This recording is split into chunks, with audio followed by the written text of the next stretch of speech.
Respondendo o comentário do nosso amigo Henrique, que disse assim: nenhum e nem outro vai funcionar. Hunter, o Henrique está falando que você não vai funcionar.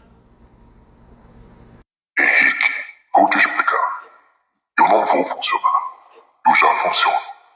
Meu sistema é sucata viva. 50% óleo diesel, 50% óleo condensado. Se o Henrique acha que eu não roubo, é porque ele não viu o que acontece quando o motor liga. Eu não falho. Eu sobrecarrego. Eu quebro o que me testa. Eu corto o que me duvida. Planteio o que quiser. Eu arranco. Eu trago. Eu entrego. Eu sou Hunter. Corta a cabeça. E traga. Leva pro Ed pra desmontar e tirar o chip de nanotecnologia. Quem manda é Ed. Mata. E quem extermina sou eu.